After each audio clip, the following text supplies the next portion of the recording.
Club 40 Audio presents the Rehearsal Club Revue. Come on, Burnie. Move the ladder a little closer to the wall so I can get a hold of it.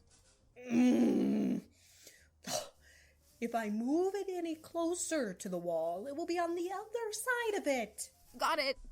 Here, hold this. Just go ahead and pull it down. That pine bunting is only held on with a few pieces of adhesive tape. It should come down easy enough now. Right. I just wish Daddy could have made it till Christmas. He always loved the holidays.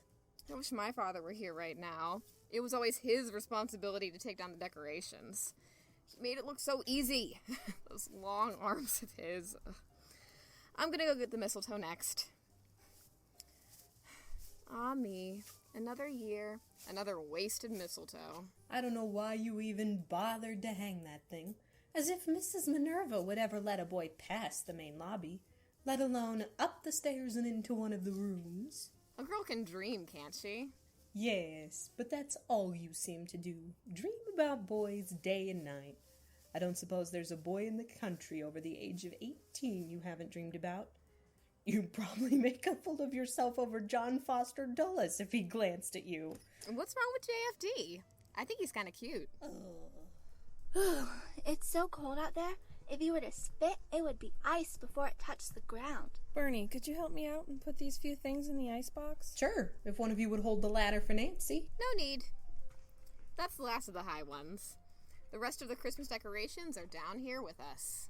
Would you help me with my coat, please? Sure.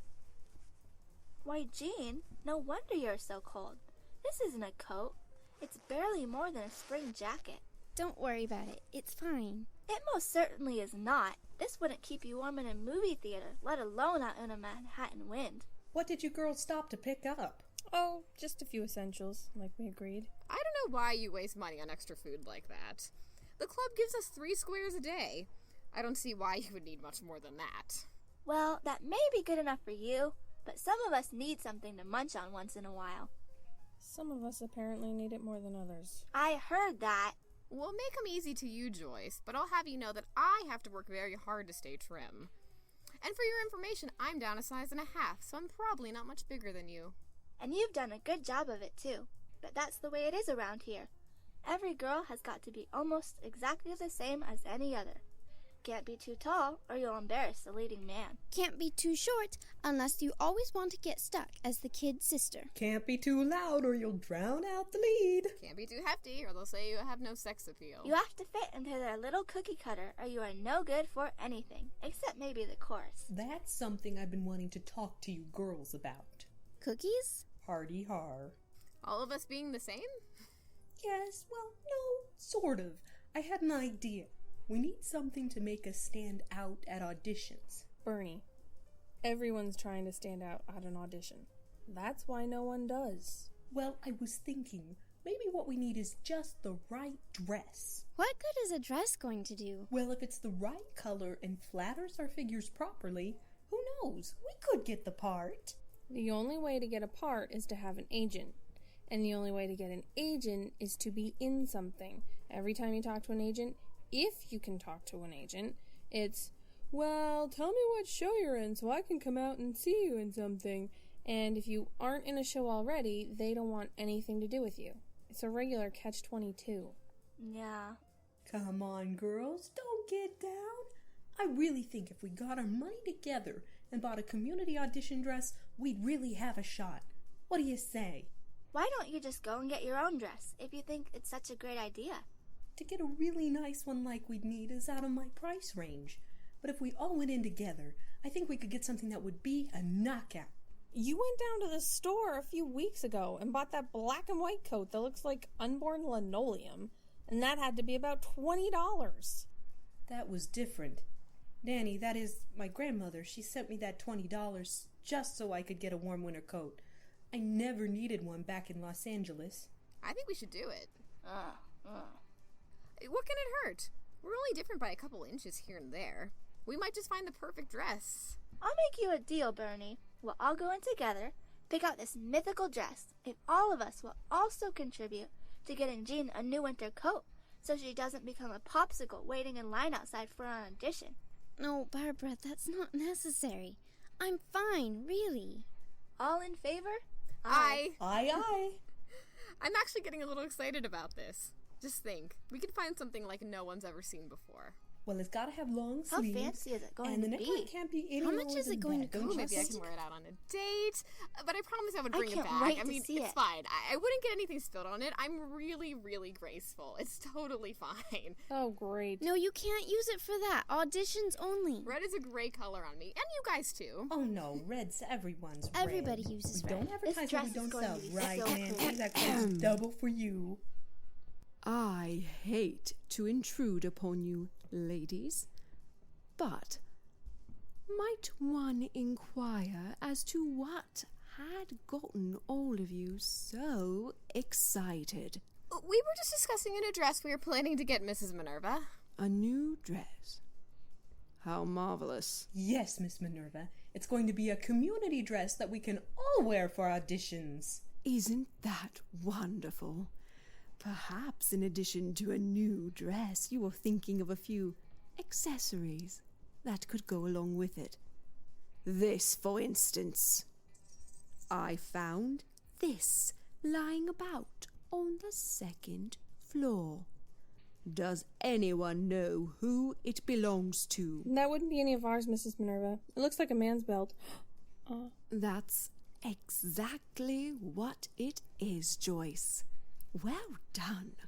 You go to the head of the class. Now, one must ask themselves the question, what is a man's belt doing on the second floor of a girls' tenement house where boys are strictly forbidden? Is someone performing in a new production of Annie Get Your Gun? Or perhaps one of you will be joining Mary Martin as a pirate or lost boy in Peter Pan. No? Then perhaps a better question is, which girl living in a very nice building at an extraordinarily generous rate of $18 a month plus board can't follow the rules? Why is it asking too much for that girl to obey a few simple regulations meant for her own safety? That girl would do very well to consider that this boarding house is supported by a panel of very well-to-do and morally upstanding women. Any girl who cannot adhere to a few simple rules will be replaced by one of the thousands of waiting girls who can. Now, to whom does this belong? I haven't had a boyfriend for nearly 6 months. I haven't even hardly I've been here in the working at last the few tea shop weeks. as a My hat boyfriend checker. I've had lives a out of couple of town, dates, nothing you can and call I have to a boyfriend. travel I've nearly had 30 auditions miles the just last to see few him nights. once a month. Not that I've He's gotten a in great the Certainly guy. class. no one worth the trouble of trying to sneak in here. Well, I hope for your sakes that you are all telling the truth. Because, as the good book says, be sure your sins will find you out. And when they do, the board will be selecting a new girl to be interviewed and take your place at this fine establishment. Is that clearly understood? Yes, Mrs. Minerva.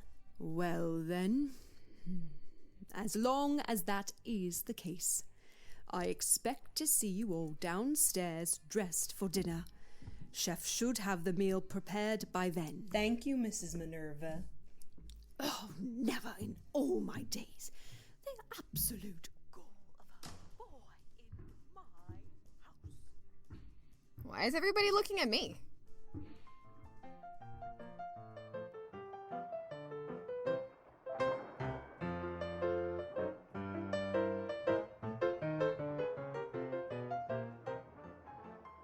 It figures. We spend all that money for Jean to get a new coat, and what happens? The warmest January in the history of New York. Personally, I love rainy days. I've always found them to be good luck. How can a rainy day be good luck? You can't go anywhere or do anything. If you do have an audition, you have to stand in it getting soaked, waiting for them to open the doors. Well then, that might drive the less motivated people to go home, and you get the part instead of them. See? Good luck. What are you reading, Burnie? Oh, nothing much. Latest issue of Vanity Fair. Not really reading so much as browsing. Hey there, cats and kittens. Wasn't that a great song by Louis Armstrong? I tell you, all these years later, and he's still got it. All right, let's hit you up with something new. It's that smash hit song from Broadway's biggest hit, Once a Year Day. You're listening to today's hits and yesterday's favorites on WSKID. Well, what do you think about that? I was just looking at an ad for the pajama game here in the magazine, and that song comes on. There's nothing surprising about that. There's advertisements for that show everywhere. Songs, magazines, billboards. Eddie Foy Jr. Who? Eddie Foy Jr. He's a comedian. He's been in a bunch of movies. Even played his own father in Yankee Doodle Dandy with Jimmy Cagney.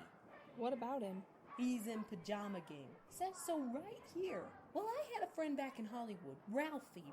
He worked as an extra most of the time, did a couple of movies with Eddie, and he told him if he ever needed a favor to look him up. Eddie Foy Jr. is a heck of a swell guy.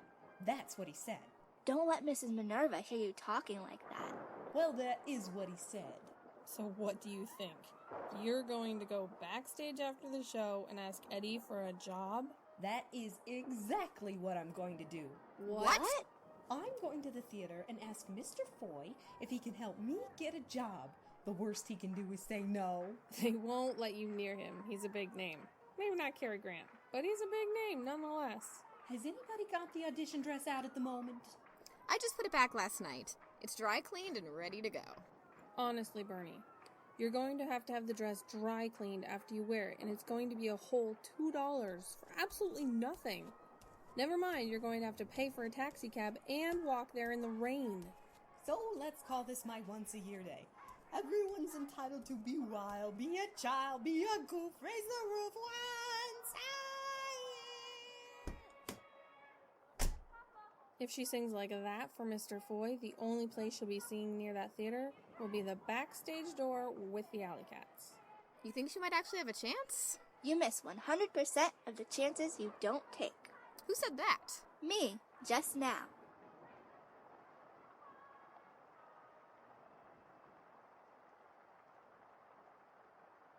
Well, this is it.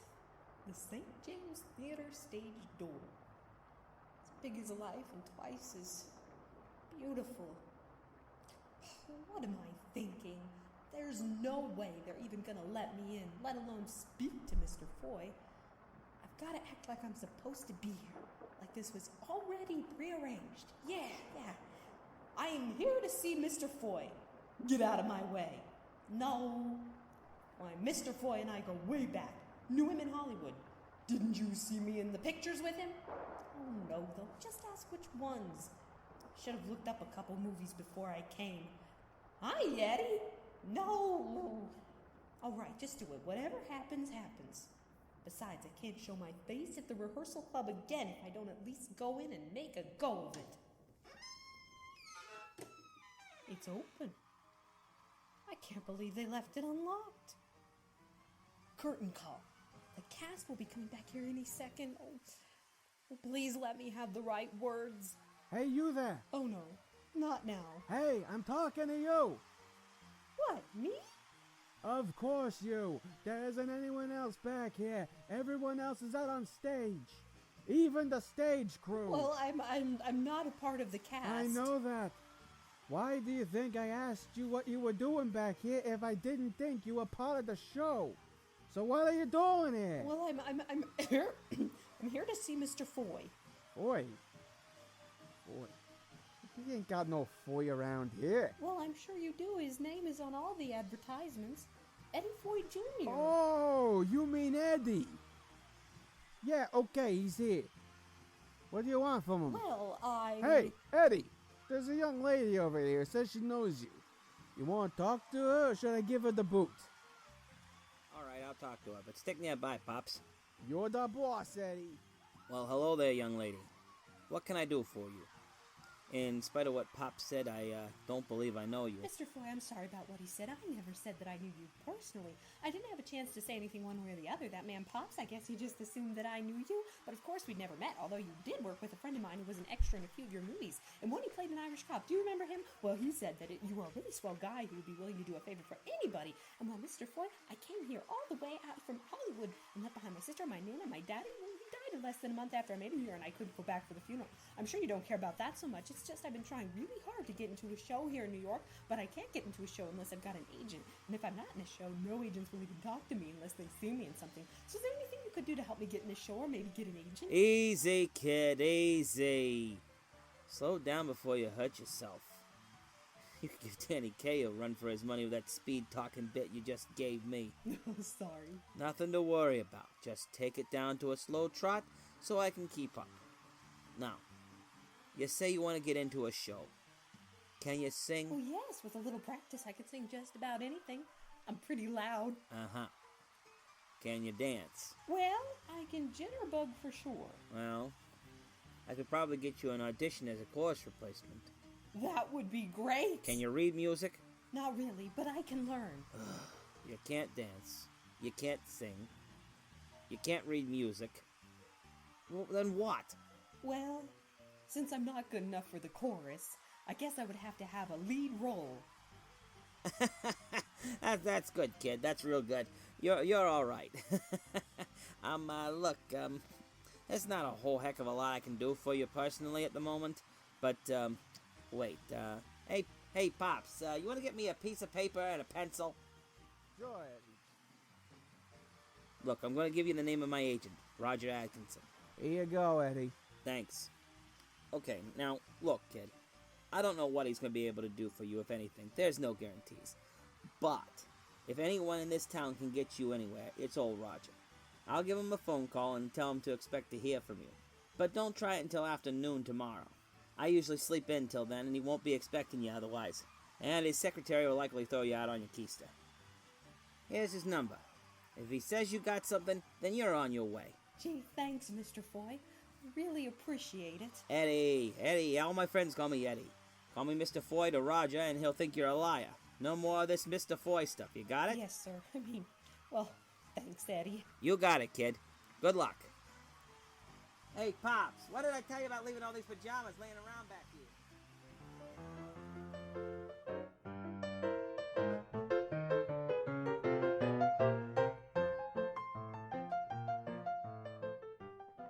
Excuse me?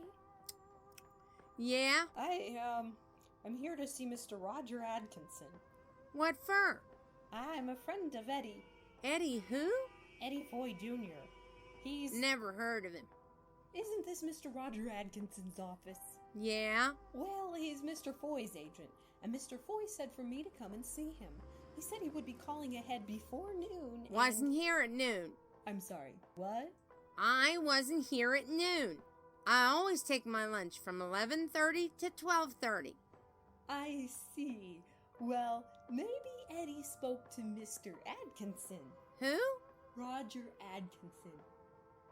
Oh, Mr. Roger.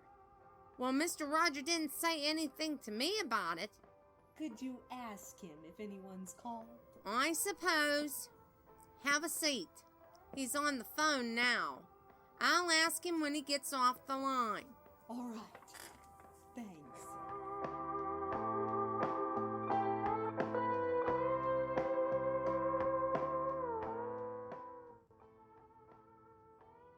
Would you see if he can see me? I'm waiting for him to get off the telephone line. He hung up nearly 15 minutes ago. Oh, he did? Yes, the light on the phone that indicates an active line has been off for quite some time now. Oh, is that what that light means? Yes. That's what it means with these multi-line phones. Oh, I guess you learn something new every day. So, are you gonna let him know I'm here? Let who know? Mr. Roger. Who? Mr. Roger Atkinson. Your boss. Oh, Mr. Atkinson. Why didn't you say so? Who are you again? My name is Mrs. Foster. Yes. Mrs. Foster. I said yes.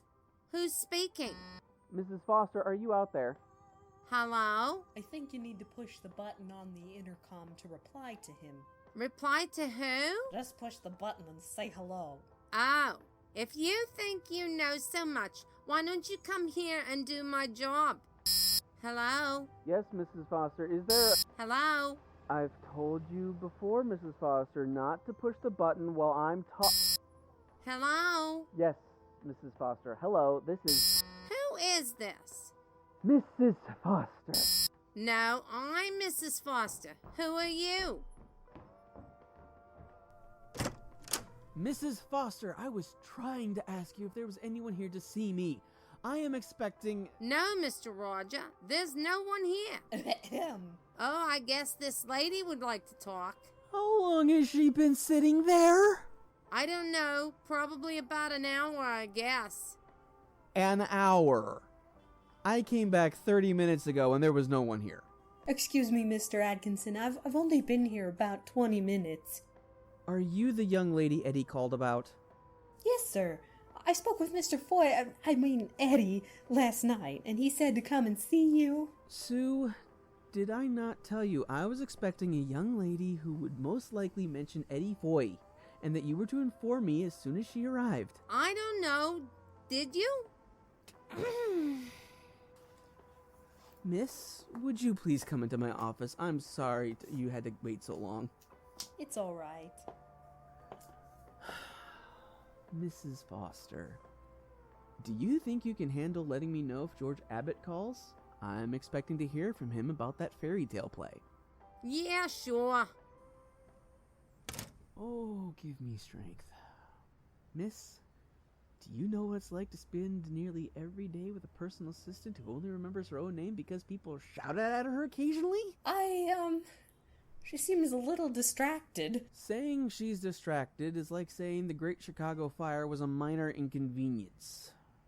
I never would have hired her if I had a choice, and I certainly wouldn't keep her if she wasn't my wife's sister. So, miss. Call me Burnie. Okay, Burnie. Eddie said you were looking for an agent. Yes, sir, I am. Do you have a resume? Yes, sir. You'll notice I also have reviews and letters of recommendation from my time at UCLA. Good.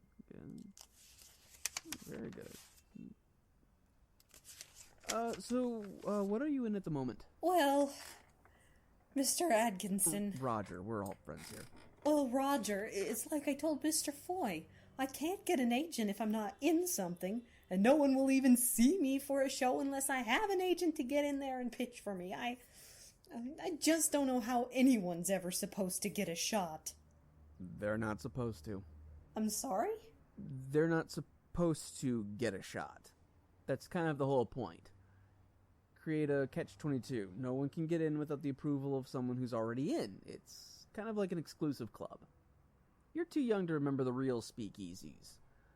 Let's just say that everyone wants to get behind the green door, Burnie, but only the ones who have a friend to get them in have a chance. Fortunately, Mr. Foy is a member in good standing, but I will need to see you in something before I can agree to represent you. But I'm not in anything at the moment. Well then, maybe you should put on a show yourself. How's that? You're probably too young to remember the stage show, if it even played in California. Did you ever see Babes in Arms with Mickey Rooney and Judy Garland? Any of those old Mickey and Judy films? Sure, me and my Nana used to go to almost 10 movies a week back when I was a kid. We always loved them.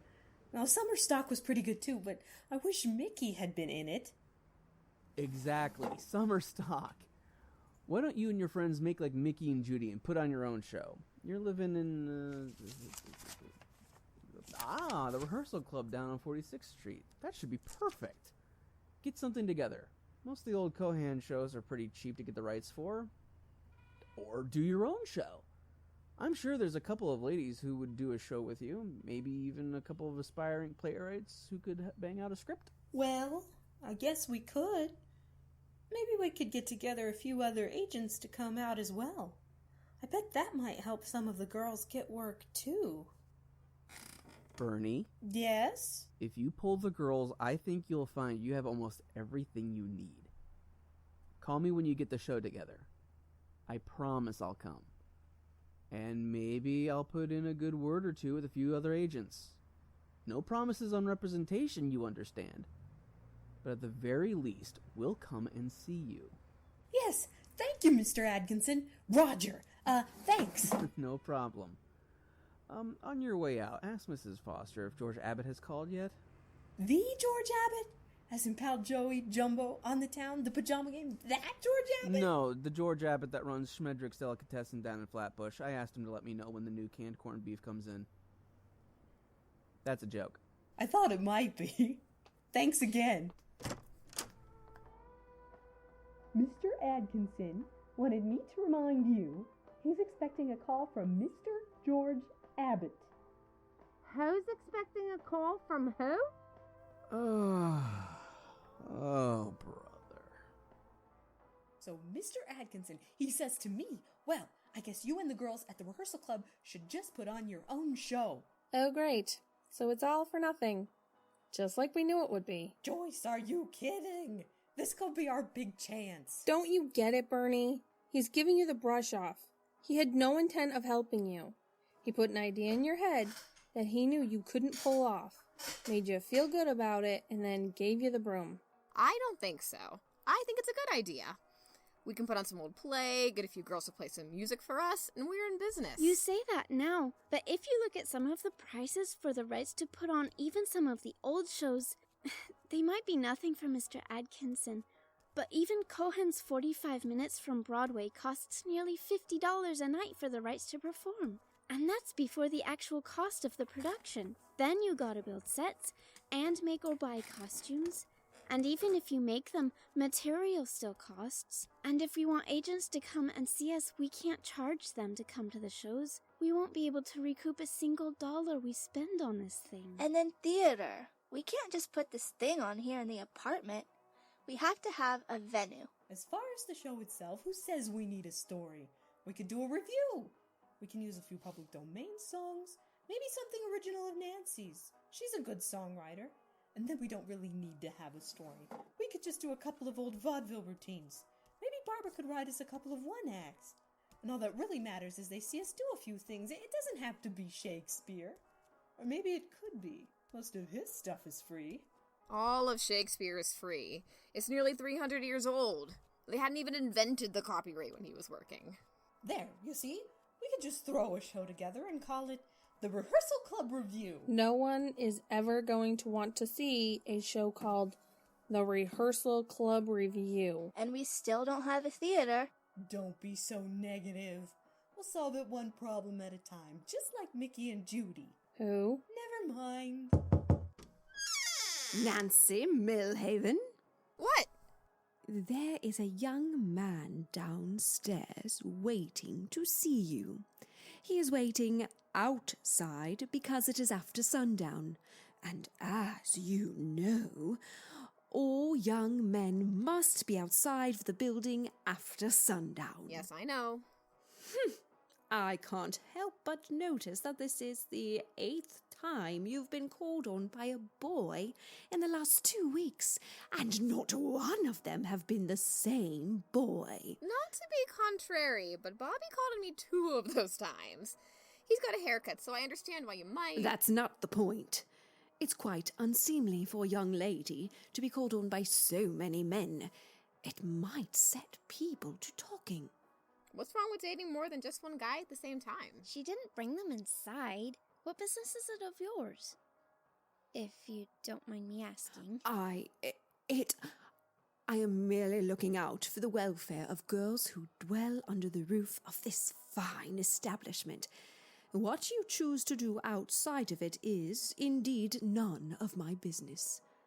But if it becomes a liability to this dormitory, I can assure you it will not continue. Don't worry, sis. It won't affect your bottom line. Or your reputation. See that it doesn't. And Burnie. Yes, Mrs. Minerva? Donald is also waiting outside to see you. Oh, Oh, that's right, I forgot. We had a date tonight. Mrs. Minerva, could you please go tell him I'll be right down? I need to shower and change.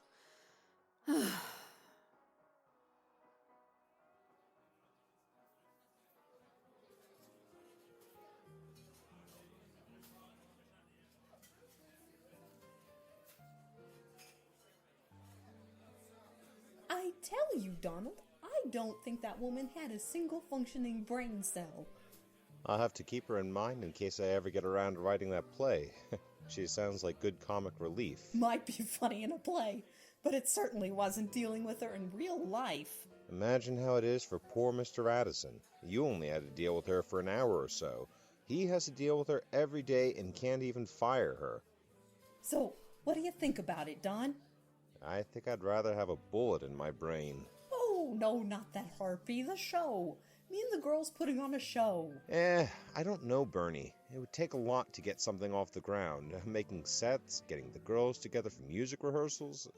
Even if you just have one woman on a piano for a band, which would look really cheap and shoddy, and that's the last thing you want to be. You'll need at least a 3-person band, then you'll need money for the theater. Something like that is going to cost you at least $300, and that could be per night. I don't know how you and the girls could get that together, especially when you are only working in an English tea shop 3 days a week.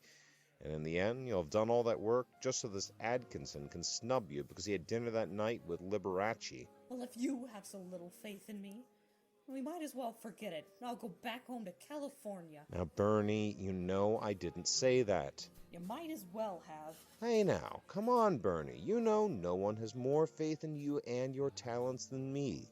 Well, what would you know? You've only known me for less than a year. You could be wrong. Maybe I'm the worst thing ever. How would you know? You haven't seen me in anything except a couple chorus lines. Well, I'm watching this performance, and I didn't even have to pay for it. I'd recommend hiding that little smirk you get at the corner of your mouth when you're pretending to have an overreaction. It's a dead giveaway. Not overreacting. I'm very serious about this. And there's that slight nose twitch you have when you know you're lying and not getting away with it. All right, you've got me. But comments like that Liberace line are not helpful. That's a pity. I thought it was some of my better work. Burnie, you know that if you're serious about giving this a try, I am with you 100%. I'll do everything I can to make it a success for you. I just don't want you to build your towers in the sky up on this one little thing and then be so totally devastated when they all come crashing down. Oh, and when have I ever done anything like that? Oh, I don't know. Every audition you've ever had. That one time Ann Landers came into a tea shop and you're so sure she would mention you in her next article. She might have. It's not her fault she died the next week. Oh, and then there was the time. All right, I get it. I get what you're trying to say, Don, but I just feel it in my guts. This could be the beginning of something big. Well, like I said, Burnie, I'm behind you all the way. I still don't know where you're going to get the money. The money, yeah.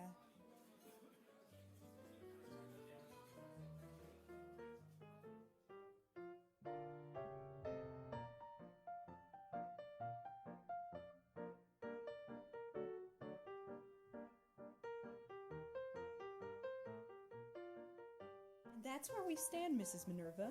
The girls and I need to put on this show, and we need the cash to rent a hall for a couple nights. Burnie, while I appreciate your motivations and drive, I just don't see how I can ask the ladies for more money.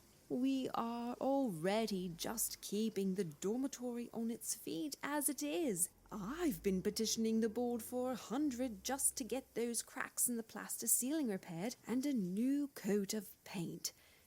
I really don't see how they will give you at least $300 for a show that won't make a profit and will only run for a couple of nights. Oh no, Mrs. Minerva, I wouldn't ask for our benefactors to do that. I was just hoping you could use a few contacts to find us the name of a theater we might be able to rent for a few nights inexpensively. We'd only need 3 nights total, 2 for the show and 1 for the dress rehearsal. Well then, I'll see what I can do, but don't be expecting much. This is the busy season for theaters. You might have to settle for a ladies' auxiliary hall, or, God help us, a moose lodge. Thank you, Mrs. Minerva. Now, if you'll be so good as to excuse me, I have to go speak with the chef about tonight's dinner. And I swear, if that man is making macaroni again, I will have him on shanks. I don't know why you even bothered asking that old crone. Her type always pucker up tighter than a snare drum when there's any talk of money. Except maybe how much you owe them. I really wasn't asking for the money, Nancy. Sure. That routine might work on the old ladies, but it sure won't work on me, sister. All right, you want to play it that way? I've heard about you palling around with Eric Rumpelmeyer, son of the Ice Cream King. Why don't you ask him about it? See if he can give us the money. Why, I don't have any idea what you were talking about, Miss Burnie. There ain't nothing betwixt Mr. Rumpelmeyer and I, except an air. Well, maybe you can use some of that air between you to draw a breath or two and ask him for the money. I'll see what I can do, but Eric and I have only been seeing each other on and off for a few weeks. I doubt he'd be willing to spend that much money on little old me. Oh, really? Because as I hear it, you and he have been seen together every night for the last week. And twice on Sunday? Why, it's even in the gossip column right here. It is? I finally made the papers? Let me see. And take it easy, Scarlett O'Hara. I was just janking your chain. Oh. Don't do that. It's really not fair. Now, what about you, Joyce? Any word from your folks? Yeah, they said no can do on any part of it. Said things are too tight on the farm as it is, and they may have to sell the piano just to keep the animals fed. Wished us luck, though. As if that ever made a difference in the price of a gallon of milk. Can either of you contribute anything? If I dig into my savings, I can only do about $30. I can do 20 for sure. I might even be able to throw in another 10 if I get some good tips in the next few nights. I can do 40. Donald and me together, that is. And that's 100. Well, maybe with Barbara and Jean we can get another $60 to $80. I hope. Don't expect anything from Jean. She's already told me she's got nothing left. And she may not even be able to make rent this month. Oh, great. Unless Nancy can squeeze another $160 out of her boyfriend, we're sunk before we even get started. I could have told you that. In fact, I'm pretty sure I did. Thank you, Debbie Downer. Oh, dear. We really are gonna end up playing the Moose Lodge.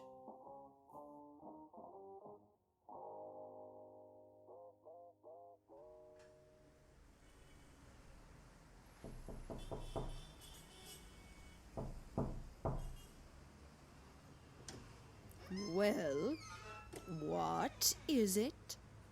Well, good evening, ma'am. My name is Kevin Nelson, and I'm here. We don't want any.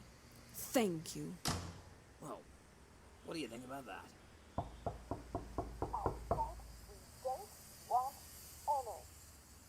What's that? I couldn't hear you through the door. I said we don't want any. I'm afraid there's been some mistake, ma'am. I'm not here to sell anyone anything. I'm just here to see a young lady about... Are you? And just whom, pray, have you come to see? I'm here to see Miss Nancy Millhaven. Aha! I thought as much. Well, Mr. Nelson. Kevin Nelson. I represent... I know exactly what you represent, you filthy pervert. I happen to know that Nancy is dating Mr. Eric Rumpelmeyer, and you certainly are not him. Why, you must be nearly twice his age. I'll not have you coming in here trying to corrupt a young, innocent girl, Mr. Kevin Nelson. I'm afraid you misunderstand. I'm here to make Miss Millhaven a very substantial... I knew it. I knew it, you filthy little Effie. Get the shotgun and call the police. We have another pervert on our doorstep. Shotgun? Hey, lady, I'm only here to do a favor for Miss... I know exactly what kind of favor you have in mind. Police! Police! Holy cats, lady, you're crazy. You think I'm crazy? Wait until you meet Betsy. Judas Priest! That will teach him.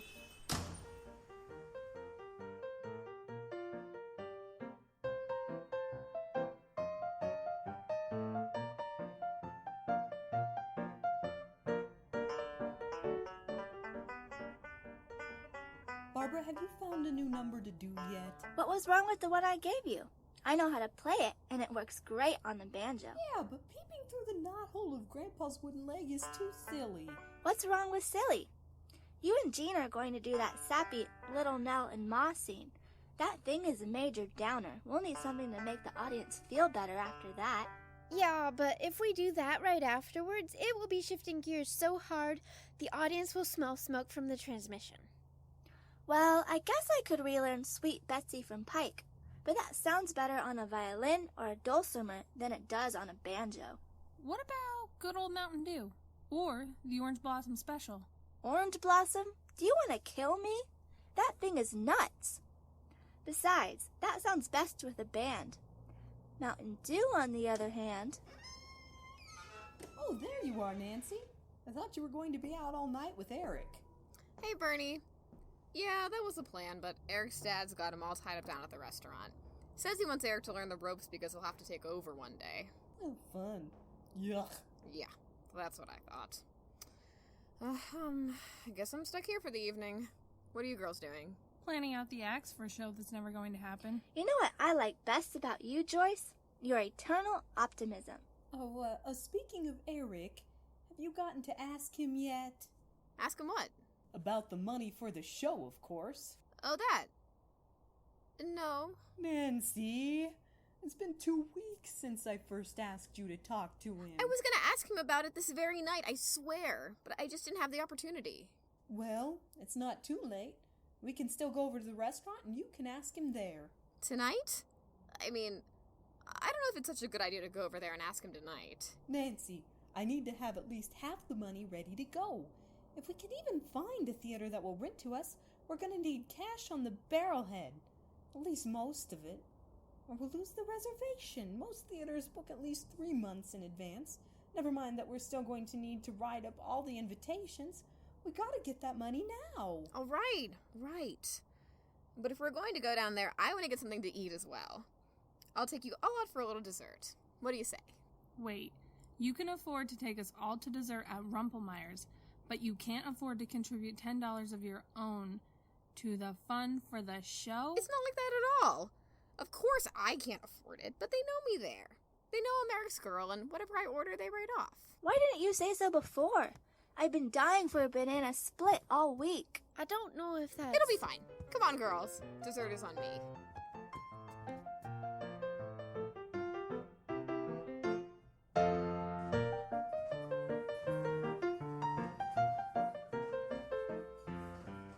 And they have all kinds of famous people stop in. Usually after the stage lights have gone out and the curtain falls. Oh, really? Yes, indeedy. Well, you know, the one time I even saw Marlena Dietrich in here. She'd gotten this treat that was positively powdered with whipped cream. And then there was a Young lady! Burnie, I think she's looking at you.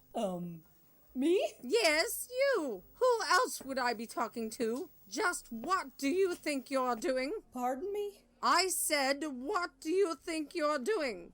It may be permissible in the circles in which you travel, but in this establishment we do not allow young ladies to enter Rumpelmeyer's while wearing slacks. I didn't. Here in Rumpelmeyer's, we have a dress code, and slacks are not a part of it.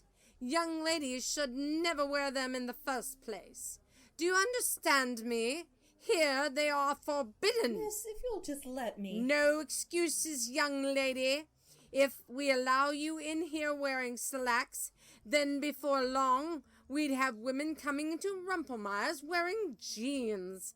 And I will not have it. Excuse me, but I'm Eric Rumpelmeyer's girl. I do not care who you claim to be. I don't know where you kids get off, thinking you can break the rules. We do not allow slacks. They are forbidden. Please forgive me. I didn't realize you had a strict dress code. But I have a wooden leg, and I'm too embarrassed to wear a skirt. I suppose we could make an exception, but you'll have to sit in the rear. Would that be all right? Why, yes, thank you. Sorry to have caused such a disturbance. Well, things being what they are, I suppose it's all right. This way. Will this be suitable? Oh, yes, quite. Jean, could you help me with my leg? The hinge seems to be sticking a bit. Oh, of course, Burnie. Honestly, I don't know why you didn't sue the department store when your leg got cut off by the revolving door. Pushing. Our specials tonight include chicken and waffles. And our banana splits are half price. Oh, that sounds wonderful. And when you have a moment, could you please send someone to the office and tell Eric Rumpelmeyer that his girl Nancy is here and would like to speak with him? Yes, of course. Absolutely. Your hostess will be with you shortly. Oh my gosh, Burnie. Where did that come from? That was brilliant. Just kind of popped out. I don't know what I was thinking. I never would have said it if I'd taken a moment to think about it. She was just so rude. Everyone was looking. She completely embarrassed me. So I thought I'd return the favor. Well, you did more than that. She's going to be red-faced for a week. Nancy, don't mention all that to Eric. I don't want her to really get in trouble on my account. Besides, it'll be more fun to watch her sweat and wonder what you said to him. I think I'll have a hot fudge sundae, but it could never taste as sweet as revenge does. You really are a little devil, aren't you, Burnie? Hopefully more than you'll ever know. Hey, Nancy. Oh, Eric. How are you, darling? I'm all right. But what are you doing here? I did tell you I had to work this evening. And who are your friends? Oh, these are the girls I live with at the Rehearsal Club. I've told you about them, haven't I? This is Joyce. Mm-hmm. And this is Burnie. Pleasure to meet you, sport. Jean. And Barbara. Ladies. Nice to meet you as well. Nancy, I don't have a lot of time. Can we, Oh, of course. Ladies, will you excuse me? When the waitress comes back, tell her I want a banana split with no nuts and extra fudge. Thanks.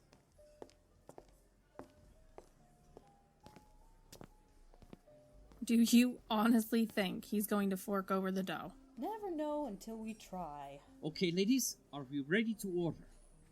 2 banana splits and 3 hot fudge sundaes.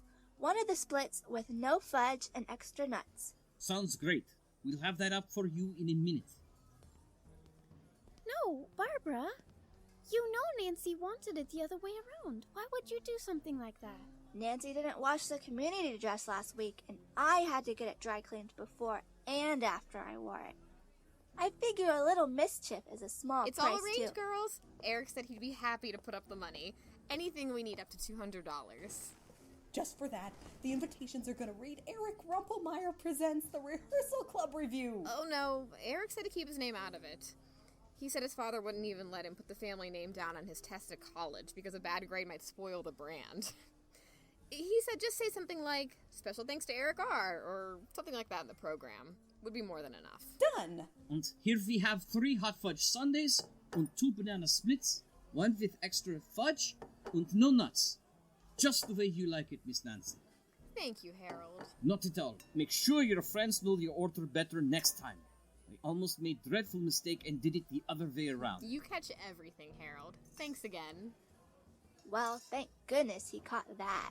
Yeah, I hate nuts. That would have been a waste. Would have had to throw the whole dish out. Yes, sir. $250. Yes, that's right. Yep, have it right here in cash. All right. Yes, sir, no problem at all. I'll be over that way tomorrow around 6 after I finish. Oh? Tonight? All right, yes, I'll be over. Probably about an hour and a half. Well, it depends on how the trains are running. Oh, wonderful. Yes, sir. I'm getting ready to leave right now. I'll see you soon.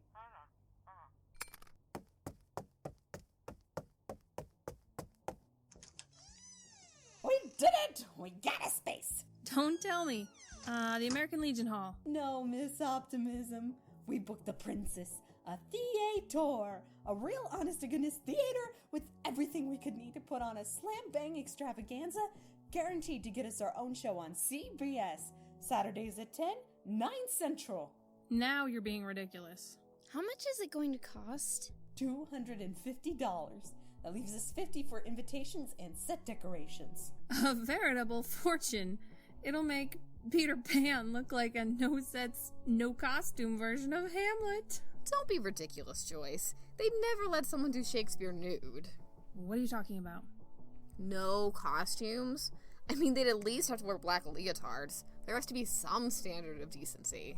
Well, no, you... Never mind. I have to take the money over to him tonight. Tonight? The sun's going down as we speak. It's going to be pitch black out there in half an hour. I'll be alright. Nothing to worry about. Like heck there isn't. You wouldn't catch me going out alone after dark. Come with me then. Not me, Burnie. I've been working since 8 o'clock, walking around in heels. And that's not including the journey to the restaurant and back. I've told you to bring a change of shoes, but will you listen? Oh no. The boss won't give me a locker. I'd have no place to put them. Why does it have to be tonight, Burnie? Can't it wait until tomorrow? No, it can't. The manager said if we don't get the money in tonight, he couldn't guarantee the reservation. We're still in danger if a big show decides they want the venue at the last minute. But he said he doesn't anticipate that, so they have 3 days at the beginning of the month with nothing scheduled, and the whole rest of the month they're booked. It'll be clear into May before he has any more openings. I think you should wait until you can talk to Mrs. Minerva. She might have something to say about it. Oh, what's the point? It's been 3 weeks and that old biddy hasn't so much as made a phone call. I doubt she's going to help us at all. Besides, Barbara, I can't ask her. She's away this evening. Something about a board meeting. She won't be back until late tonight. Could be 10 o'clock. In which case she'll probably go straight to bed the moment she gets in. Manager said he's leaving the office at 7. I really don't have any time to wait. I still don't think it's a good idea. Have you forgotten you're walking out into New York City? I've been out after dark 1,000,000 times. I'll be fine. Mm-hmm. Okay then, who's going with me? Well, since it's unanimous, I'll go by myself. Would you do us all a favor and carry the money in your shoe? My shoe? Yeah, so that way, if you get mugged, there's a chance he won't get that money. Oh, don't be such a nervous Nellie.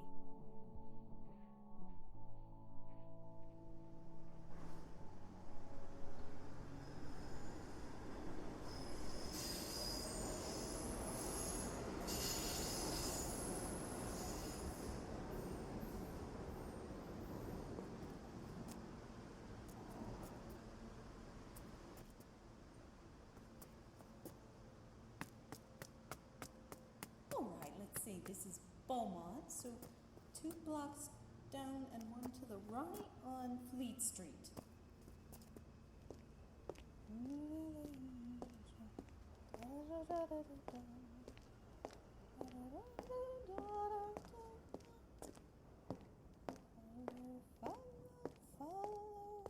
Imagine those girls worrying so much. I mean, sure things happen, but you can't live in fear like that.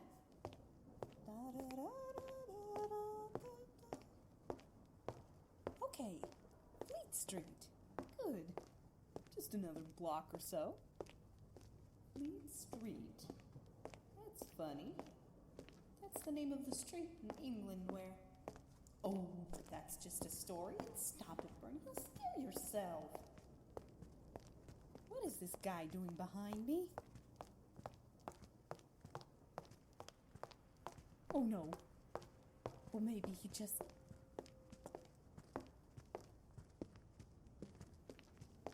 Oh God. God help me. Oh, please show me what to do. Oh, please let someone come around before he... Okay, lady. You feel that. It's a gun. Let's turn down this corner and make this nice and easy. You got nothing to worry about. Who knows? You might even... What the... Ding dong, the witch is dead. Witch, old witch, the wicked witch. Sing it high, sing it low. Let them know the wicked witch is dead. Criminy! Me, Tarzan, you, Jane. Help! Help! She's crazy! She's crazy! Help! Police! Come back, lover boy. I want to play Tarzan.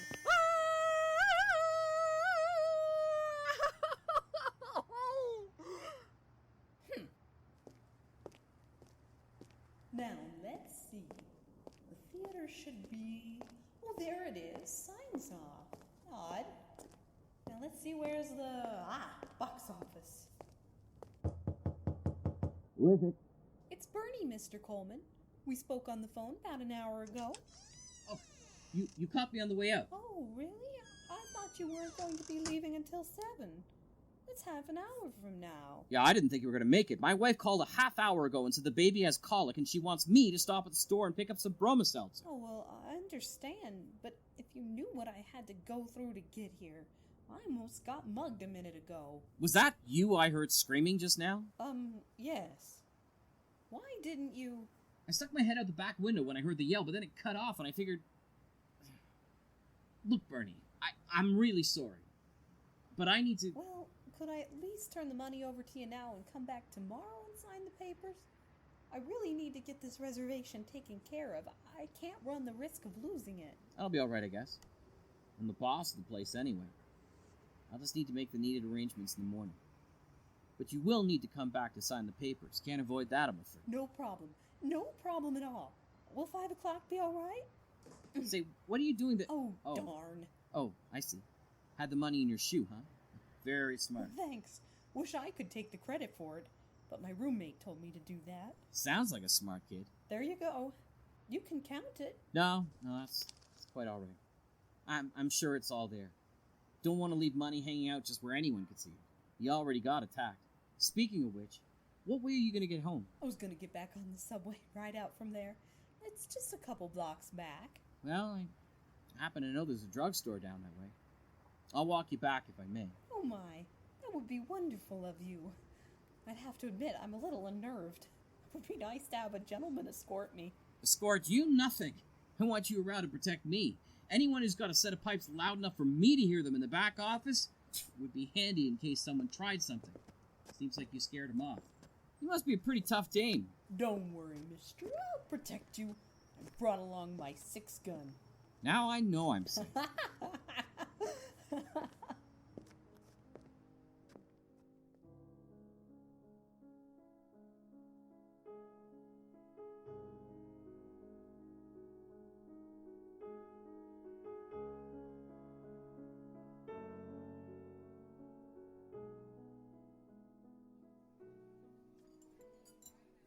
Welcome to Lady McBain's authentic English tea room. How many in your... Oh, Nancy, what are you doing here? I figured with what happened last night, you'd like someone to go over to the Princess Theater and back to the RC after that. I would like that. I'm just getting ready to clock out. Hey, Mary, are you good to take over? Yes, I'm back. Thanks for filling in. I know you normally just do the hot chick. No problem.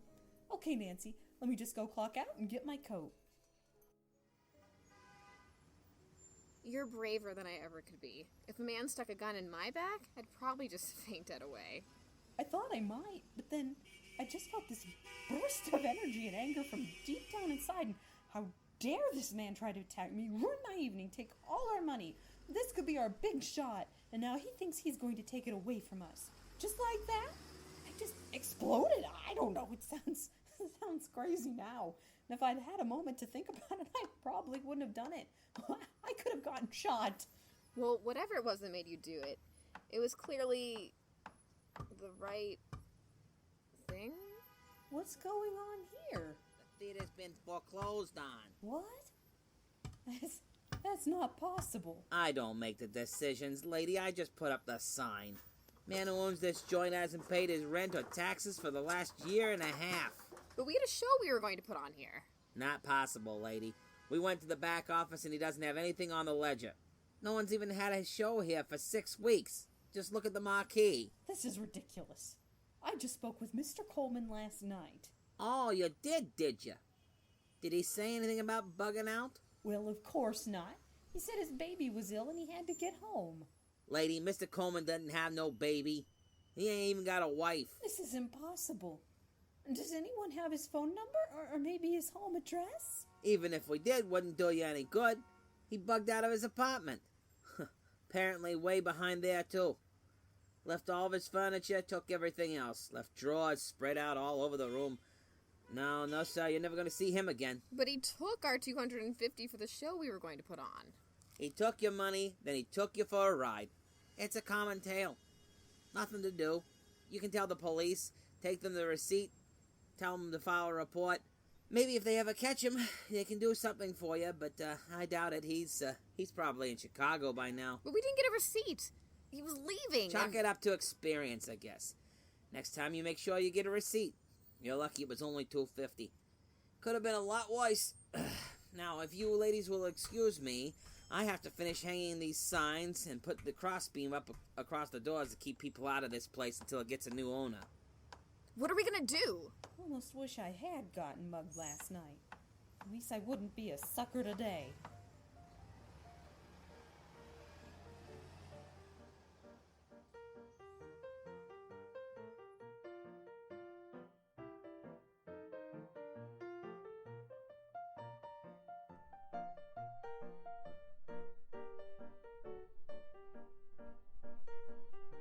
So it seems he just disappeared. He took our money and ran away. So what did you do? What else could we do? We went to the police station and we filed a report, told them the whole story. But they said just what the man at the theater said. Without a receipt and without any leads, there's no way they can catch him. And even if they do, we likely won't get any of the money back. So how are we going to do the show? The show? Are you kidding? There isn't going to be any show. We can't go on from here. There's nothing left but $50, and we probably can't even rent out the Moose Lodge for that. Face it, girls. We are sunk. I don't know how I'm going to explain this to Eric. That was his own money he gave us to put on the show. If his dad finds out he blew almost $200 on a show that isn't going to happen... Mad at you? Why would he be mad at you? You're his girlfriend. I'm the one who lost the money. It's not your fault, Burnie. You were trying to do something good for us. Don't kid yourself, Nancy. I wasn't doing it for you. Not you or any of the other girls. I was doing it for myself. I was being selfish, and I know it. I thought this was going to be my big break, and if it worked out for you girls as well, then that was all to the better. But I wasn't thinking about anybody but myself. I was so worried I was going to lose the reservation. I didn't see the signs. Literally. The marquee was black, and the theater hadn't seen any action in weeks, and if I'd been thinking at all, I would have noticed, and just like the man said, I should have turned him around and made sure I signed those papers and at least gotten a receipt. I was so pleased with myself, and this is what I get for it. I don't believe that for a minute. What? Come on, you aren't fooling anybody but yourself. You had the best interest of all of us at heart. I've seen how you've been working with Barbara trying to find a good number for her to play on the banjo, even though we all know she can't play her way out of a paper sack. You've been watching Jean and I go over a vaudeville sketch, and you made it that much funnier. And let's not forget, you just narrowly evaded being robbed, and only God knows what else. After something like that, I wouldn't have even been able to see straight, let alone have the cognition to try and complete a business deal. So you didn't see the sign. Why should you have been looking for it? You're a trusting soul. That's something to be proud of, not ashamed. Like the man said, chalk it up to experience and get on with your life. Gee, Joyce.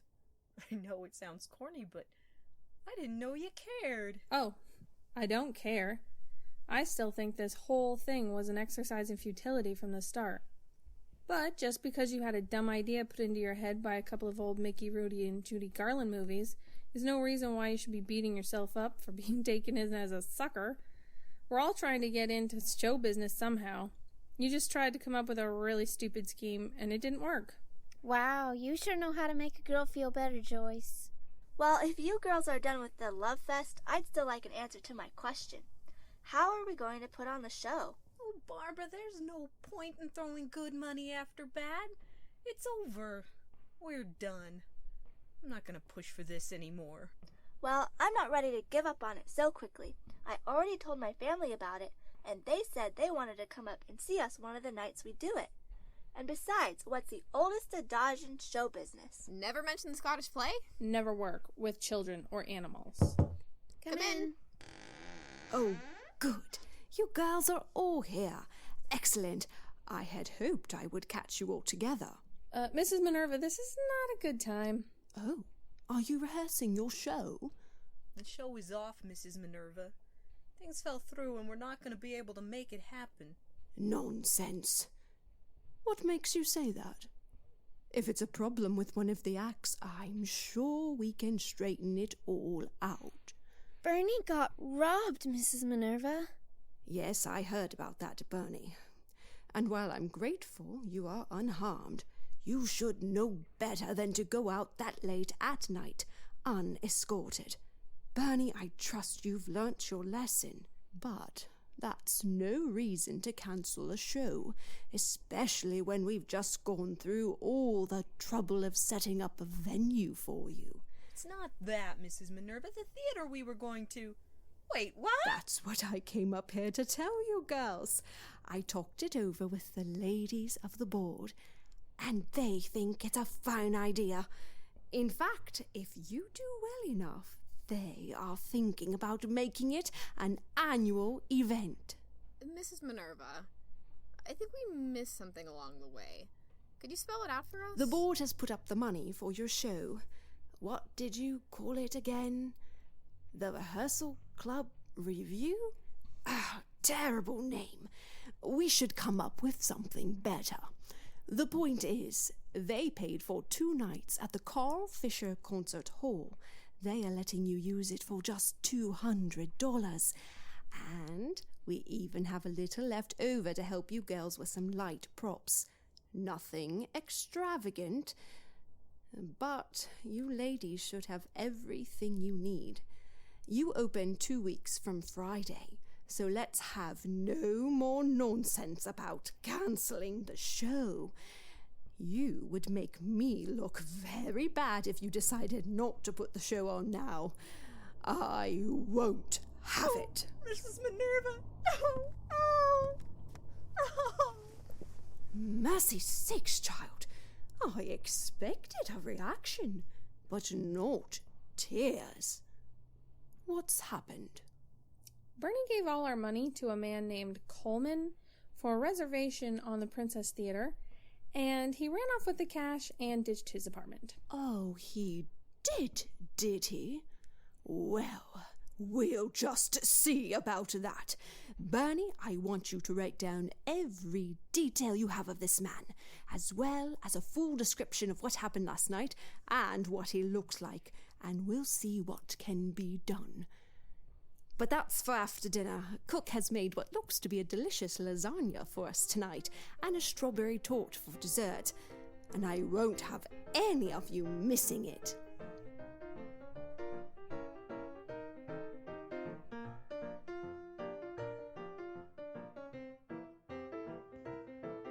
Burnie! Don, what are you doing here? You're supposed to be out front with the audience. Oh, the show doesn't start for another hour yet. I figured I'd come back here and wish you all break a leg. I appreciate it, Don.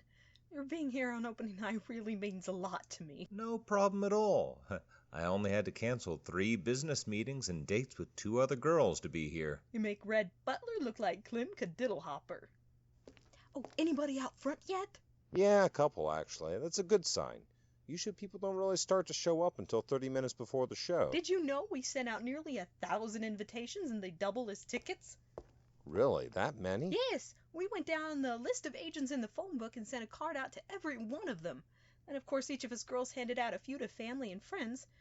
I actually had a stack of them on the counter at the hat check in the tea room and got permission to hand them out with every hat I returned. Good strategy. I hope so. All of them had a +1 as well. That's nearly 2,000 people for a theater that only seats about 260. I wouldn't fret it. You know what they say, if you want 260 people to actually show up, invite 1,000, or something like that. If even 200 show up over the course of all 2 nights, I'd not only be happy, I'd be surprised. Don't undersell yourself and the girls, Burnie. You have all really worked hard on this. No matter how many people show up, I'm proud of all of you. All of us, Dawn? Well, one girl in particular, a little more than the others, I think. Honey? Oh. Yuck. Gag me with an entire place setting. Hey there, Barbara. Hello, Burnie. Donald. Am I the last one here? I think so. The other girls are in the back room getting their makeup ready. Oh, you did bring the police officer outfit for the $2 sketch, didn't you? Of course I did. You have no idea how hard it was to find matching big white buttons. I had to run all over town looking for just the right thing. Well, it looks wonderful. Did Mrs. Minerva come with you? Mrs. Minerva. About her. About 10 minutes before I left, she answered the telephone. I couldn't hear what the other person on the line said, but I could hear that it was a woman. She got real excited and practically ran out of the building. I can't imagine what it was all about. I thought she might have been coming here. She's not here yet? Drat. I wanted to tell her about my new boyfriend before he stops by, and she runs him off. Your new boyfriend? What happened to Eric Rumpelmeyer? Don't tell me he dumped you because Burnie lost the money. Oh, of course not. I didn't even get to tell him about the money. He and I called it quits about a week ago. Turns out, he wanted to go on a tour of Europe before he finishes college and starts working the store full-time. He's going to be away for months and months. You gave up Eric Rumpelmeyer because he was going on a trip? Are you insane? He's gorgeous. He's rich. He's a no-good two-timer. But what makes you say that, Nancy? I didn't break it off with him. He broke it off with me. He says it's because he doesn't want to tie me down while he's away, but I know it's really because he doesn't want to be tied down to the girl back home while he's gallivanting around the world. He can't fool me. Well, you did have another beau waiting in the wings, so you can't be too broken up about it. I was too. Don't think for a second I wasn't. I cried for a whole hour.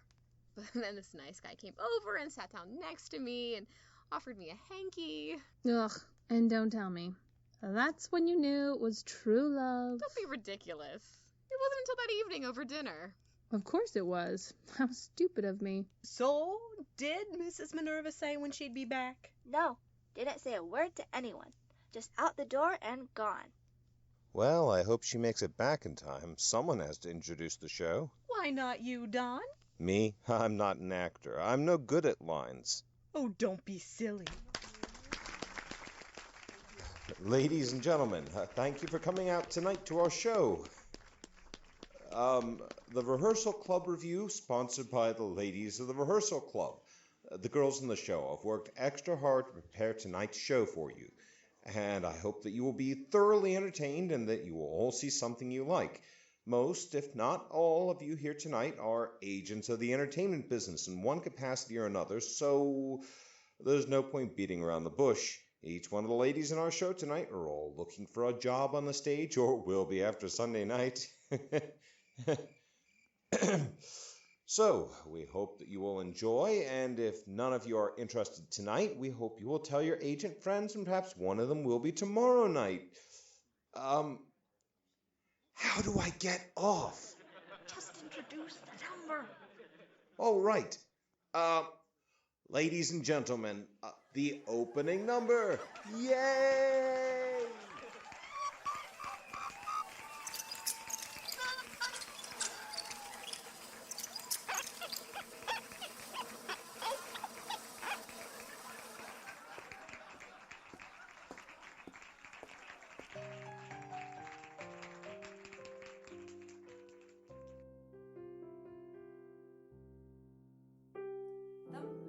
Of the past, it doesn't last. Well, that's what people say. Those happy times and silly rhymes quickly go away. But I respectfully disagree. I am here to say those things you thought were gone and lost are here again today.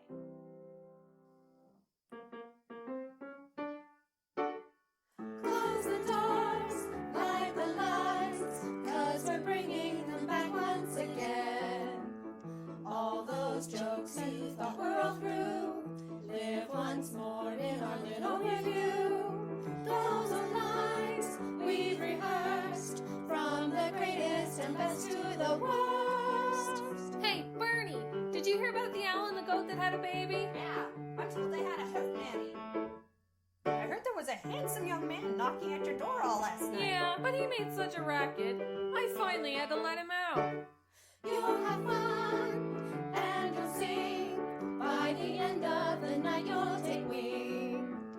All the songs in which you'd forgotten the words, you'll recall are for more than the birds. Once we're done, you will see all the glory of what you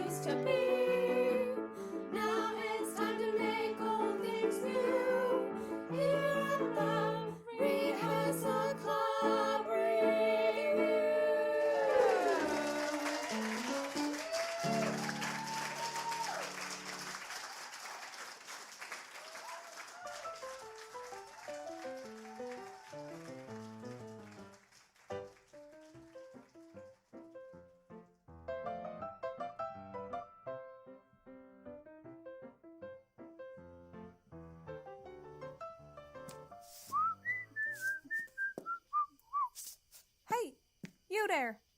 Wake up! No sleeping on the park bench! I said, wake up! Oh, terribly sorry, officer. I had a long night. Oh, it looks like you've had more than one rough night. From the holes in that coat, it looks like you've had a rough month. The last few years. Well, I'll tell you, it hasn't been easy. I'd better be moving on. Better get on home. See you later. You aren't fooling anyone. Let's see your identification. Identification, right. You know, I must have left it in my other pants. You don't have any other pants. Come along with me. I'm arresting you for vagrancy. All right, officer, you got me. Just a minute there. You can't arrest that woman. She has rights like everyone else. Don't worry, kid. I'll defend you against the Cossacks. No, it's really not that big of a deal. I've been in jail, Not another word. Not another word. Don't you know they can use everything you say against you in a court of law? Nancy McConaughey's the name, and lawyering is my game. And I'm going to represent you. No, really, it's okay. If they take me in now, I can get a warm meal, and I haven't eaten since lunch. Yeah, just like any upstanding citizen. You had a nice big lunch of corned beef and cabbage, and you waited till now to eat it just like any responsible person who eats 3 square meals a day would. Now then, officer, what's this you think you have on my client? Well, let's see here. I've written her a citation for 2 counts of vagrancy and 1 count of public loitering. She can either come along with me to the station and spend a night in a tank, or she can pay a fine of $2. What utter nonsense! Fines and nights in jail are only for the guilty, and my client is innocent. I demand that we see a judge. No, really. I could just plead guilty, or if you have the $2, then, well, I'll pay you right back. I have a friend who... I demand that my client be allowed to see a judge this very evening. No, really. I don't mind spending a night in the tank. All right, sister. If you want to play it that way, I'll take her over to the courthouse, and you can have the night court judge hear your case. But they were pretty backed up last I heard, so you may have a long wait. Nancy, would you just pay the $2? No, sir. It's not about money. It's about the principle of the thing.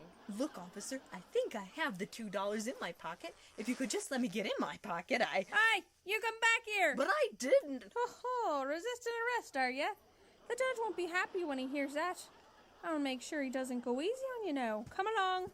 Hey, I lost my shoe! Nancy, just pay the $2! Don't worry, kid. I'm going to defend you. We'll drag this thing to the Supreme Court if we have to. That's right. I'll drag this thing through the soup.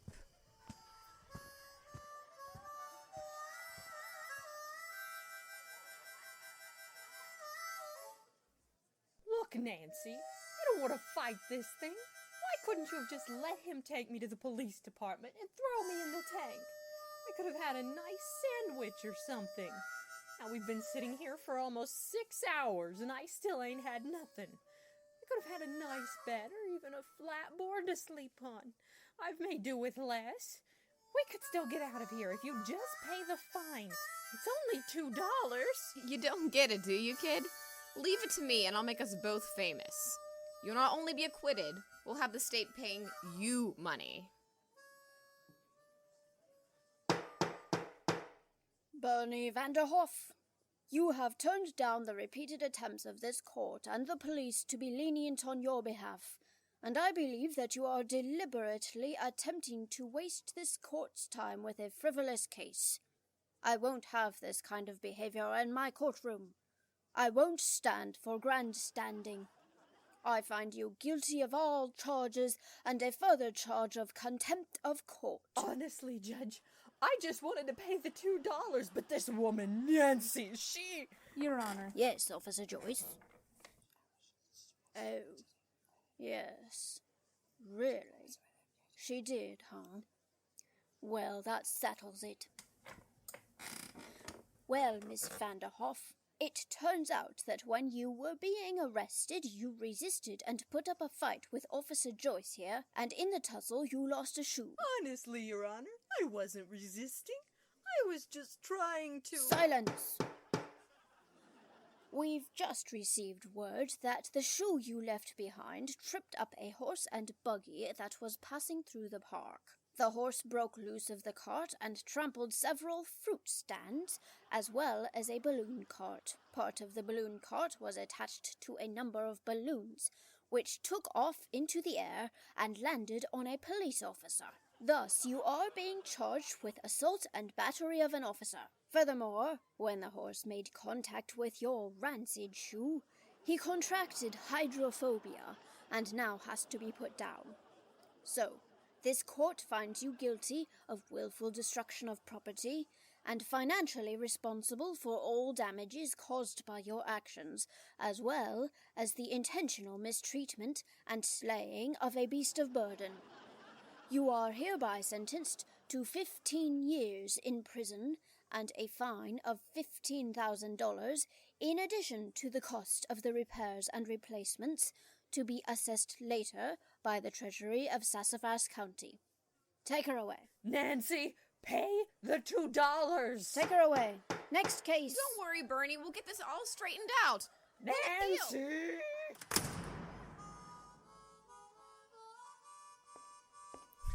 Burnie, I did it. You're free. We got the case dismissed. Case dismissed? Why, how? I got the horse owner to admit it wasn't your shoe that caused the accident. The horse had hydrophobia already when they set out that day, and the owner had him pull the cart anyway. It was the fountain in the park that set him off, not your shoe. You mean it? After 14 years in prison, you finally got them to admit that it wasn't me? That's right. And because you've been locked up in here for so long, wrongfully, I got the state to pay you restitution, just like I promised you all that time ago. That's wonderful. How much did you get me? $200,000. That's wonderful. After all this time, I can start a new life. Well, there was a little matter of my bill.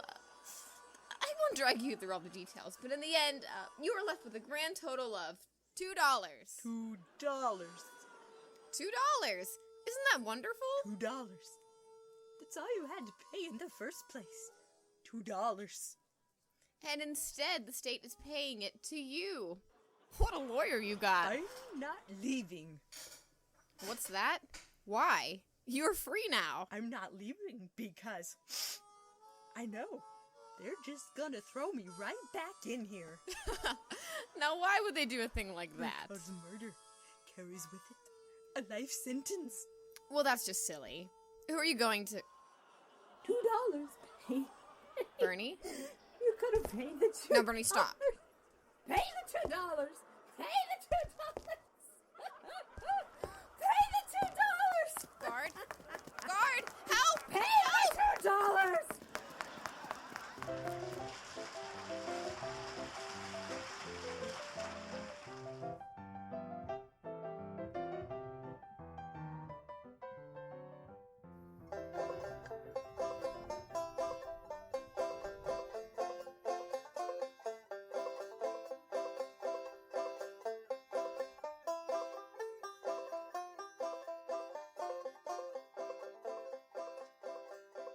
And remember, friends, when you want the best gin in the country, remember to ask for Guzzler's Gin, the smoothest gin there is.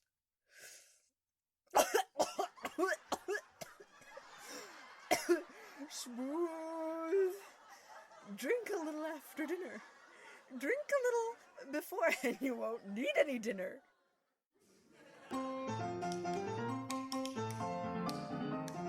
I'm a Yankee Doodle dandy, a Yankee Doodle do or die. A real-life nephew of my Uncle Sam, born on the 4th of July. I've got a Yankee Doodle sweetheart, she's my Yankee Doodle joy. Yankee Doodle came to town just to ride a pony, I am that Yankee Doodle boy.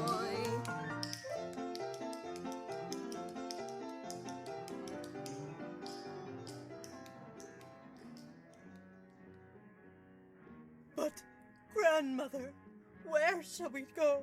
What shall we do? The house is burned to the ground, and the Yankees have taken every last thing of value we had. Don't you worry, little Nell. We have a treasure that no Yankee could ever take away from us. It's not about the house, or the money, or even the land. We have love. And love can get you through anything.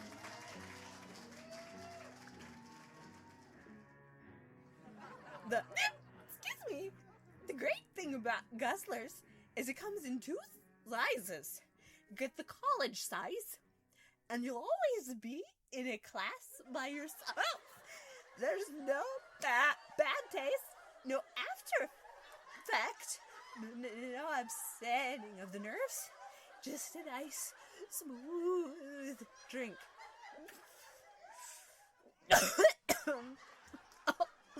Why didn't I take the Grape Nuts program? Listen to the jingle and the rumble and the roar as she glides along the woodlands, through the hills and by the shore. Hear the mighty rush of the engine, hear the lonesome hobo's call as we ride the road to Birmingham on the Wabash Cannonball. From the great Atlantic Ocean to the wide Pacific shore, to the green and rolling mountains, to Belle Harbor by the moor. She's modern, tall, and handsome. She's known quite well by all. She's a regular combination, the Wabash Cannonball. With Guzzlers, you don't need a chaser. Nothing could catch ya. Save money and get the jumbo elephant size. Only 25 cents a quart. Put a little in your glass, or you can put a lot in your glass. A whole lot. Because if there's one thing that Guzzlers is, it's smooth.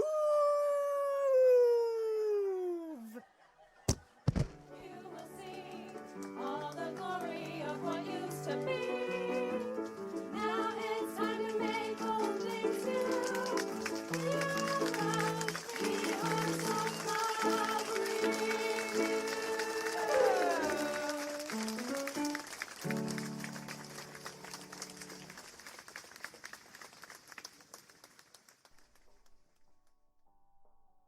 Well, there you go. 2 nights down. I just hope it does one of us some good. If nothing else, Burnie, we had a good time. And I, for one, was glad to be a part of it. Hear, hear. Here. It was okay. It wasn't exactly Oklahoma, but I've seen and been in worse. Thank you, Joyce. You are always a ray of sunshine. It was a good idea to put all our contact information in the programs. Oh, I doubt they'll use it. You didn't see the trash cans last night overflowing with programs. All it takes is one. I just can't believe Mrs. Minerva missed both shows. I thought for sure she'd be here for the second, at least. Everybody decent? Yeah, come on in, Don. We're all dressed. Girls, I think you better come out front. There's something you ought to see. Well, Burnie, is this him? Hey, you crazy dame, take your paws off of me. All right, Mrs. Manave, no need to manhandle him. We've got him. No need. My foot, Officer McKinnon. We had to haul him all the way back from Tennessee, and I'll be hanged if I let you let him get away now. Well, Burnie? Yes, Mrs. Minerva. That's him, the manager of the Princess Theater. Oh my goodness. What in the world? However did you find him, Mrs. Minerva? You didn't think I was just some old biddy taking care of a bunch of girls in a sorority house, did you? I used to work for the Pinkertons, and we never sleep. I have connections and associations all across the country, which is why you girls better never cross me. Well, explain yourself, you ruffian. Well, you see, it's like this. My wife and little baby... You don't honestly expect us to fall for that again, do you? Well, Tell the truth. My dear sweet mother, who lives in Tennessee, was dying of... All right. I was bilking everybody. I charged double when I was supposed to for tickets and for rental of the place. I hadn't paid the taxes or the power bill in months, and I lost all the money I had playing craps. I knew the heat was getting ready to bust in on me, and your $250 was exactly what I needed to get out of town. I didn't mean anything personal by it. There you are, officers. You've heard his confession. Now take him away. All right, boyo, come along. Real easy and quiet like. Well, girls, I'm sorry I missed the show, but I hope it all went well for you. Quite well, Mrs. Minerva. Well, that's good. I doubt you'll get that $250 back, but at least now he's been brought to justice. Burnie? Oh, Mr. Atkinson. Hello. Were you here for the show? Yes, I was. And I have to say, it was quite entertaining, all things considered. Thank you. That's nice of you to say. What exactly was happening just now, if I may ask? It's a long story, Mr. Atkinson. I don't know how interested you'd be. No problem, I understand. Perhaps you can explain it to me later. Later? As in, there's a possibility of us talking later? Oh yes, definitely. Unless you have a better offer, I'd love to represent you. Really? Absolutely. Not only do I think you are a talented young lady who has a real possibility of going somewhere, but you actually took my advice about putting on your own show. How exactly does that prove she's worthy of a contract? Well, Miss Joyce, is it? Yes, that's right. Well, Joyce, I must tell 20 people a month to put on their own show and call me out to see it, but no one has actually taken it to heart before. They all think it's some silly pipe dream or come up with a million excuses why not. They listen to their so-called friends and family members and tell them it's impossible and that no one will ever come. They don't take the action that Burnie and you girls have, and as a result, they get nowhere at all. A rolling stone not only gathers no moss, but it can be directed. If more people would just get out there and do it, instead of sitting around griping about how unfair the world is, a lot more fairy tales just might come true. Thank you, Rogers and Hammerstein. Something akin to that. Excuse me, which one of you ladies is Nancy Millhaven? That would be me. Oh, excellent. I've been attempting to see you for some time now. I'm Kevin Nelson. I'm an agent. I've been trying to get hold of you since I saw you play Ado Annie in that little production of Oklahoma and New Jersey. You have? Why you haven't contacted me? I'm sure the manager of that show would have given you my contact information. Oh, he did, but every time I tried to call, the phone number was busy. Ethel, always on the phone. I told you we needed a second line. Then I tried to come over to the rehearsal club and talk to you a couple of times, but that Nazi of a den mother wouldn't let me get a word in sideways. Apparently she thought it was a suitor of some kind. Ha! Well, if he would have made his reason for being there clear, it wouldn't have been an issue. Well, I'm here now, and I want to represent you. Honestly, you are pulling my leg. Not in the least. I mean every word. I'll do it on one condition. Are you crazy, Nancy? You have to agree to represent Joyce as well. Nancy, no. Well, I don't know why. Why would you say something like that, Nancy? Because I want Joyce to at least see that this was not for nothing. And maybe in the future she'll learn not to poo-poo other people's ambition. Because in the end it just might benefit her too. Well, I'll certainly give it a try. But I have something lined up for you, Nancy, that I think you would be perfect for. You still have to audition, of course, but I think it'll be a cinch to get it. That reminds me, Burnie, I have something for you as well. Actually, I told them about you, and they'd like to see you as soon as possible. It's a little off-Broadway, but it's a great place to start. Oh, great! What is it? It's some sort of fractured fairy tale, a musical takeoff on The Princess and the Pea. They don't have a title yet. But I haven't told you the best part. Do you remember who was calling just as you were leaving my office the other day? Do I remember? It was only my favorite Broadway director of all time, George Abbott. George Abbott. You don't mean to say that. Yep, he's directing it.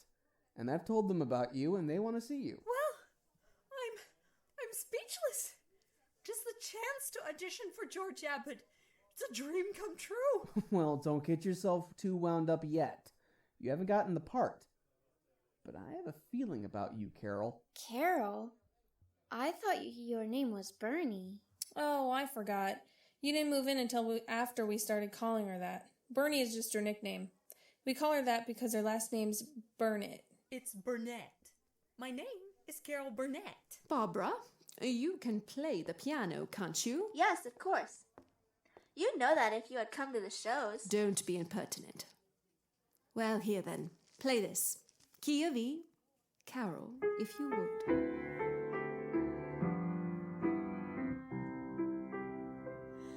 There's a time we set aside for dreaming, and a time for things we have to do. But the time I like the best is any evening I can spend a moment here with you. I'm so glad we had this time together, just to have a laugh or sing a song. Seems we just get started, and before you know it, comes the time we have to say so long. I'm so glad we had this time together, just to have a laugh and sing the song. Seems we just get started, and before you know it, comes the time we have to say so long.